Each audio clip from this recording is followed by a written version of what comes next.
നമസ്കാരം, ഭാരത് ലൈവിലേക്ക് സ്വാഗതം. ഹരി, നമസ്കാരം. നമ്മുടെ അയൽവക്കത്ത് വലിയ കോലാഹലങ്ങൾ നടക്കുകയാണ്. പെരുമ്പറകൾ മുഴങ്ങുന്നു, കൊമ്പ് വിളി കേൾക്കുന്നു. റാവൽപിണ്ടിയിൽ പാക് സൈന്യത്തെ അവിടെ വിന്യസിക്കുകയാണ്. ഇന്ത്യക്കെതിരെയുള്ളൊരു വെല്ലുവിളിയാണോ, അതോ പാകിസ്ഥാനിൽ ഉള്ളിലെ പ്രശ്നങ്ങൾ തീർക്കാനാണോ, അതോ ഇനി മറ്റു വല്ല അട്ടിമറിയുമാണോ? ഇപ്പോൾ സൗദിയും തുർക്കിയും പാകിസ്ഥാനും ബംഗ്ലാദേശും ഒക്കെ ചേർന്നൊരു ഇസ്ലാമിക് നാറ്റോ രൂപീകരിക്കാനുള്ള ഒരു പരിശ്രമത്തിലാണ്. എന്താണ് നമുക്ക് ഈ കാര്യത്തിൽ പ്രേക്ഷകർക്ക് മുന്നിൽ വയ്ക്കാനുള്ള, അവരോട് പങ്കുവയ്ക്കാനുള്ള വിവരങ്ങൾ എന്തൊക്കെയാണ്? പാകിസ്ഥാനെക്കുറിച്ച് കളിയാക്കി പറയുന്ന ഒരു കാര്യമുണ്ട്. ലോകത്തിലെ എല്ലാ രാജ്യങ്ങളിലും മിലിറ്ററി ഉണ്ട്, എന്നാൽ മിലിറ്ററിക്ക് വേണ്ടിയിട്ടുള്ള ഒരു രാജ്യം അത് പാകിസ്ഥാനേ ഉള്ളൂ എന്ന്. അങ്ങനെ ഒരു സംഭവമാണ്. അത് ഏറെ നാൾ പാകിസ്ഥാൻ അത്തരമൊരു രീതിയിൽ നിന്ന് മാറി നടക്കുകയായിരുന്നു. പർവേസ് മുഷറഫിൻ്റെ കാലം കഴിഞ്ഞ് കഴിഞ്ഞാൽ ഇപ്പോൾ അസീം മുനീർ കിരീടം വയ്ക്കാത്ത രാജാവാണ്, ചീഫ് ഓഫ് ഡിഫൻസ് സ്റ്റാഫ്. അതെ, ഏതാണ്ട് എല്ലാ കാലത്തും അങ്ങനെയായിരുന്നു. പാകിസ്ഥാനിൽ ജനാധിപത്യ മാർഗത്തിൽ തിരഞ്ഞെടുക്കപ്പെടുന്ന, അതായത് ജനങ്ങൾ വോട്ട് ചെയ്ത, ഈ വോട്ടിംഗ് ഒക്കെ ഒരു വകയാണ് കേട്ടോ, സാങ്കേതികമാണ്. വോട്ട് ചെയ്ത് തിരഞ്ഞെടുക്കപ്പെടുന്ന ഒരു ഗവൺമെന്റ് അവിടെ ഉണ്ടാകും. പക്ഷേ ആ ഗവൺമെന്റിനെ മുന്നിൽ നിർത്തി അവിടെ ഭരിക്കുന്നത് പട്ടാളവും ISIയും ചേർന്നാണ്. അപ്പോൾ ഈ ചീഫ് ഓഫ് ഡിഫൻസ് സ്റ്റാഫ് അവരുടെ ഭരണഘടനാ അനുച്ഛേദം 245-ൻ്റെയും 27-ൻ്റെയും ഒക്കെ പരിവർത്തനം, ഒരു അമെൻമെന്റ് നടന്നു. ആ അമെൻമെന്റിൽ കൂടെ ചീഫ് ഓഫ് ഡിഫൻസ് സ്റ്റാഫ്, അത് ഈ ഓപ്പറേഷൻ സിന്ദൂറിന് ശേഷമാണ് അമെൻമെന്റ് നടന്നത്. അപ്പോൾ ഈ ചീഫ് ഓഫ് ഡിഫൻസ് സ്റ്റാഫിലേക്ക് എത്തുകയാണ് Asim Munir chief of defence staff. ഒരു കാര്യം കൂടി പറഞ്ഞോട്ടെ, വെറും അസീം മുനീർ അല്ല, മൗലാന അസീം മുനീർ എന്ന് പറയുന്നതായിരിക്കും കൂടുതൽ ശരിയായി. അപ്പം അദ്ദേഹം ചീഫ് ഓഫ് ഡിഫൻസ് സ്റ്റാഫ് പദവിയിലേക്ക് എത്തുന്നു. അവിടെ നിന്ന് ഇനി അടുത്ത രാജ്യത്തിൻ്റെ തന്നെ അധിപൻ ആകുന്ന തരത്തിലേക്കാണ് കാര്യങ്ങൾ മുന്നോട്ട് പോകുന്നത്. അവരിപ്പോൾ പറയുന്നത് ഈ റാവൽപിണ്ടി കേന്ദ്രീകരിച്ചുകൊണ്ട് മയക്കുമരുന്നിൻ്റെ വിപണനവും മറ്റു കാര്യങ്ങളും വളരെ ശക്തമാണ്.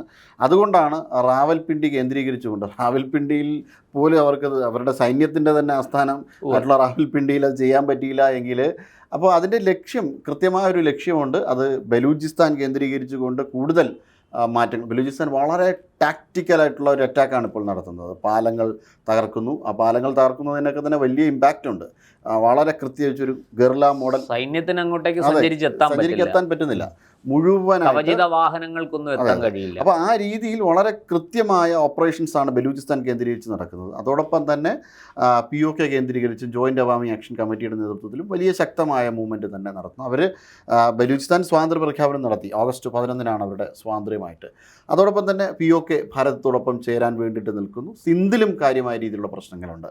പഞ്ചാബ് ഏറെക്കുറെ പ്രശ്നങ്ങൾ ഇല്ല എന്ന് പറയാം, എന്നാൽ അവിടെയും പ്രശ്നങ്ങളുണ്ട് എന്നാണ് നമുക്ക് അറിയാൻ കഴിഞ്ഞത്. അതുകൊണ്ടാണ് അവർ ഈ അടുത്ത സമയത്ത് പഞ്ചാബ് കേന്ദ്രീകരിച്ചവിടെ സ്ഥലനാമങ്ങൾ, പഴയ ഭാരതത്തിൻ്റെ, അതായത് സ്വാതന്ത്ര്യം കിട്ടുന്നതിന് മുന്നേ ഉള്ള സ്ഥലനാമങ്ങൾ, കിഷൻപൂർ എന്നൊക്കെ പറഞ്ഞുള്ള സ്ഥലനാമങ്ങൾ തിരിച്ചു കൊണ്ടുവരികയുണ്ടായി, അവിടെ പ്രശ്നങ്ങൾ കൂടുതൽ വഷളാകാതിരിക്കാൻ വേണ്ടിയിട്ട്. അപ്പം അങ്ങനെ പോലെയുള്ള വിഷയങ്ങളിലൂടെ ഈ അഫ്ഗാൻ അതിർത്തിയോട് ചേർന്ന് കിടക്കുന്ന ഖൈബർ പഖ്തൂൺഖ്വ, ആ പ്രവിശ്യയിലും വലിയ രീതിയിലുള്ള പോരാട്ടങ്ങൾ നടക്കുകയാണ്. അവിടെ പാക് സൈന്യം തന്നെ, പാക് വ്യോമസേന അങ്ങോട്ടേക്ക് സൈന്യത്തിന് കടന്നു കയറാൻ പറ്റുന്നില്ല. അതിരൂക്ഷമായ ആക്രമണമാണ് ഇങ്ങോട്ട്. അതുകൊണ്ട് പാക് ഈ പോർവിമാനങ്ങളിൽ പോയി അവിടെ എല്ലാം ബോംബ് ചെയ്യുകയാണ്.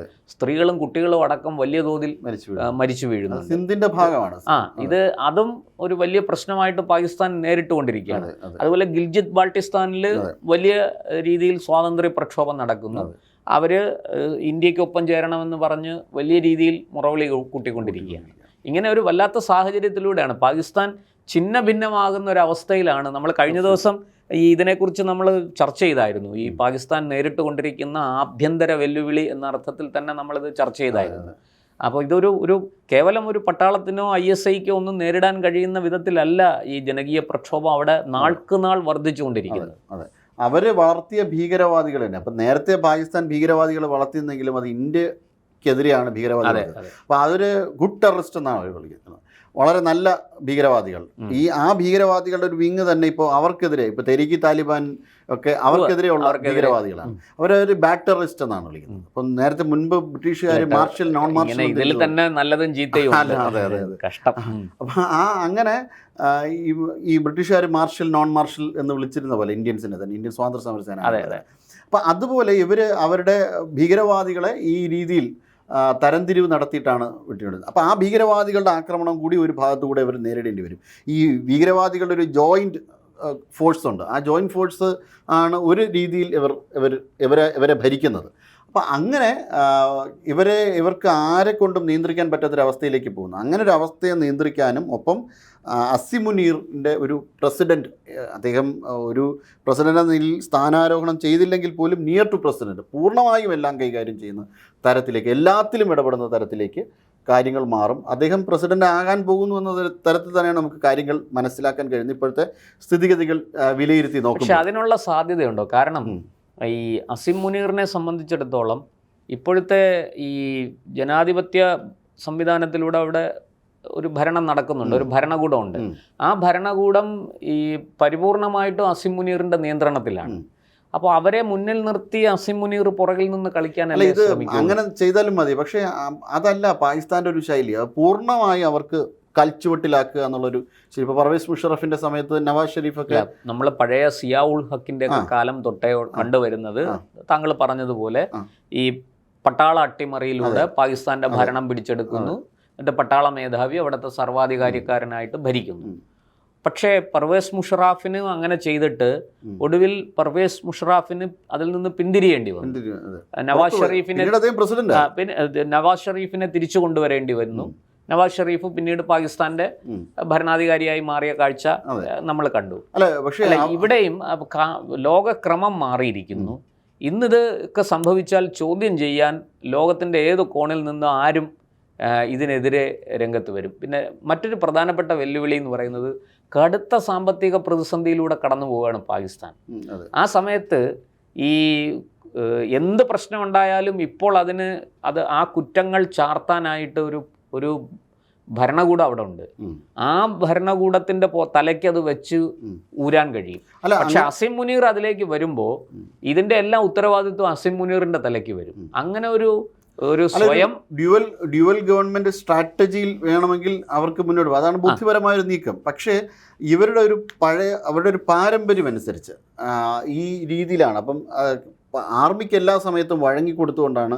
ആർമി അവിടുത്തെ വലിയൊരു ബിസിനസ് ഫോഴ്സും കൂടിയാണ്. അപ്പോൾ വളരെയധികം വലിയ ആർമിയാണ് അവിടുത്തെ എല്ലാം. അതെ, ആദ്യം പറഞ്ഞതുപോലെ പട്ടാളത്തിനൊരു രാജ്യമുണ്ടെങ്കിൽ അതിന്റെ പേര് പാകിസ്ഥാൻ എന്നാണ്. അപ്പോൾ സാമ്പത്തികമായി വളരെയധികം വലിയ സോഴ്സുള്ള ഒരു പട്ടാളത്തെ സംബന്ധിച്ചിടത്തോളം അതോടൊപ്പം തന്നെ അവരെ നിയന്ത്രിക്കുവാനായിട്ട് അവിടുത്തെ കോടതികളെ പോലും നിയന്ത്രിക്കുവാൻ തക്ക തലത്തിൽ പ്രാപ്തമായ തരത്തിൽ വലുതാണ് സൈന്യം.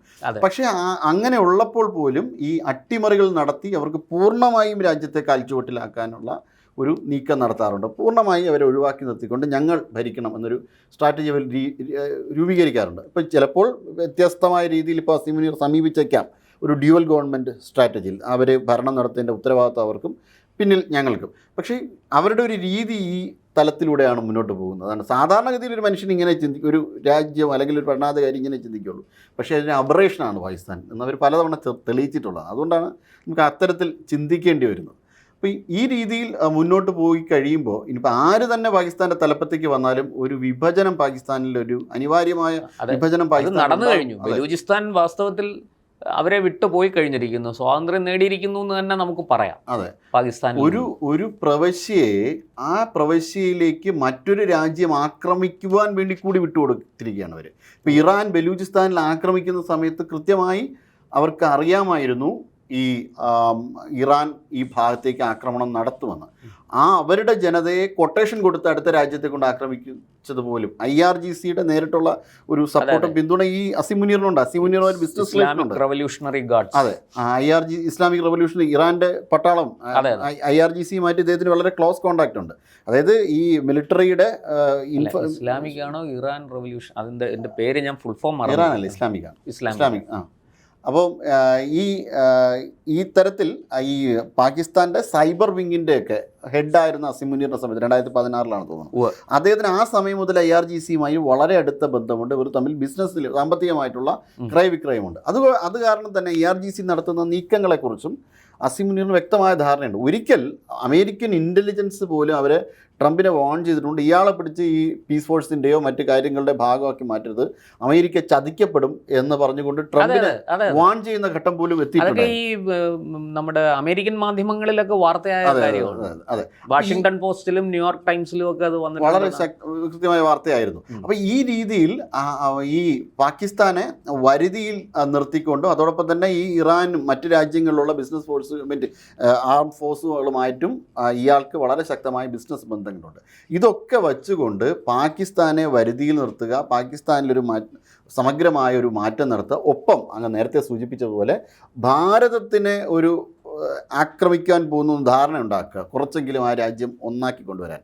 അതിൽ ചൈനയ്ക്ക് കൂടി പങ്കുണ്ട് എന്നതാണ്. ഇപ്പോൾ അജിത് ഡോവൽ ചൈനയിലേക്ക് പോകുമ്പോൾ ഇത്തരത്തിലൊരു ഇൻഫർമേഷൻ കൂടി കൈമാറുക, അതിർത്തി പ്രശ്നങ്ങൾക്കപ്പുറം ഇത്തരത്തിൽ ഒരു വാണിംഗ് കൂടി, നിങ്ങൾ ഏതെങ്കിലും രീതിയിൽ മറിച്ച് ഭാരതത്തിലേക്ക് നീങ്ങിക്കഴിഞ്ഞ് കഴിഞ്ഞാൽ ശക്തമായ തിരിച്ചടി ഉണ്ടാകുമെന്നൊരു വാണിങ്ങിൻ്റെ ഭാഗമായിട്ട് കൂടിയാണ് ഈ സ്പെഷ്യൽ റെപ്രസെൻറ്റേറ്റീവ് മീറ്റിംഗ്സ് എന്ന് പറഞ്ഞുകൊണ്ട് അജിത് ഡോവൽ പോകുന്നതിൻ്റെ ഒരു കാരണവും ഇതാണ്.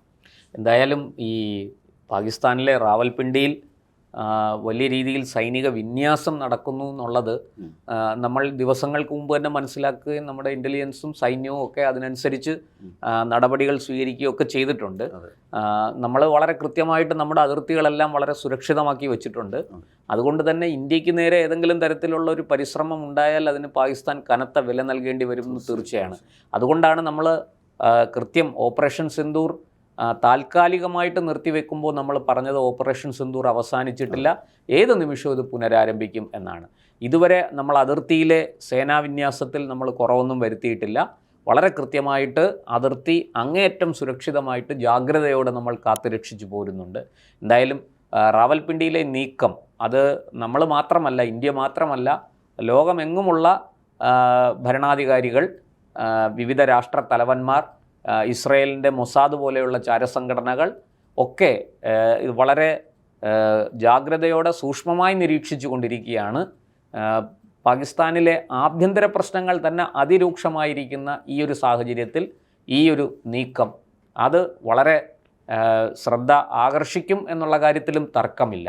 എന്തായാലും സാമ്പത്തികമായി അനുദിനം തകർന്നുകൊണ്ടിരിക്കുന്ന, മറ്റെല്ലാ രംഗത്തും പിന്നിലേക്ക് പോയിക്കൊണ്ടിരിക്കുന്ന ഒരു രാഷ്ട്രം ഇത്തരത്തിൽ സൈനികമായ ഒരു നീക്കം നടത്തുമ്പോൾ അത് തീർച്ചയായിട്ടും ജാഗ്രതയോടെ നിരീക്ഷിക്കേണ്ടത് തന്നെ, ആപത്തൊന്നുമില്ലാതെ നമ്മുടെ രാജ്യത്തിൻ്റെ അതിർത്തികൾ കാത്തുരക്ഷിക്കേണ്ടത് നമ്മുടെ കടമയാണ്. അതുകൊണ്ട് നമ്മൾ ആ കാര്യത്തിൽ വിട്ടുവീഴ്ച ചെയ്യില്ല. ബാക്കി മറ്റു കാര്യങ്ങൾ അവിടെ നടക്കുന്നത് എന്താണെന്ന് ലോകരാഷ്ട്രങ്ങളെപ്പോലെ നമ്മളും വളരെ ജാഗ്രതയോടെ ജിജ്ഞാസയോടെ നോക്കിക്കൊണ്ടിരിക്കുകയാണ്. നന്ദി, നമസ്കാരം.